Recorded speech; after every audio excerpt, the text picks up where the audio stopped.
Qarku i Elbasanit ka mbledhur grupin ndërdisiplinar për trajtimin urgjent të 2 fëmijëve të Fatjola Sulës, që humbi jetën e vrarë me mjete të forta nga i dashuri i saj disa ditë më parë. Në këtë takim merrnin pjesë përfaqësues të shoqatave që veprojnë në qarkun e Elbasanit, të cilët edhe kanë diskutuar mbi mundësitë e trajtimit të fëmijëve jetim dhe strehimit të tyre. Në nisme për të ndihmuar këtë fëmijë është vendosur që të monitorohet gjendja e familjes dhe të ndihmohet me ushqime, veshje dhe sende të tjera të nevojshme. Sipas përfaqësueses së njësisë të drejtave të fëmijëve në qarkun e Elbasanit, Najada Kokoneshi, gjendja e familjes Sula është mjaft e vështirë dhe problemet janë të mëdha si edhe kujdesi për 2 fëmijët është i pamundur për shkak të kësaj situate.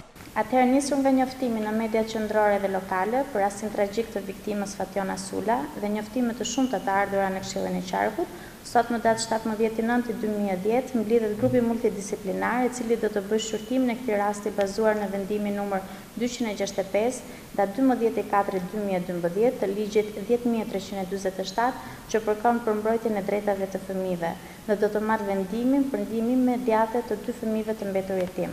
Një informacion i shkurtër rreth familjes Sula. Lidhur me familjen e viktimës Fatjona Sule në fshatin Orenj të komunës së Orenj, ju informojmë si më poshtë. Familja Sula përbëhet nga 6 antarë, tani më përbëhet për 5 antarësh.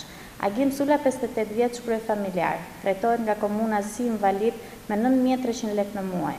Fiqërete Sula, 57 vjeç, e shoqja e Agimit, është e papunë dhe në gjendje shëndetësore jo të mirë.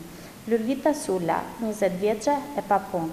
Endjera Fatjona Faqe, 24 vjeç Sula, e divorcuar nga i shoqi me 2 fëmijë në moshën 2 dhe 4 vjeç, të cilët banonin tek babai së ndjerës. Endjera gjithashtu trajtohet nga komuna me ndihmë ekonomike 3.000 lekë në muaj. Në pronësi të familjes ka rreth 2 dynim tokë mbi ujë, blegtori nuk ka. Jetojnë në një ndërtesë të jetë amortizuar, e cila ndodhet pranë shkollës së mesme Orenj, në kushte jo të mira për banim. Pasi është paraqitur kjo situatë, janë lënë detyrat për shoqatat që të sigurohen ndihma konkrete për këta fëmijë deri në përcaktimin e kujdesarisë së tyre.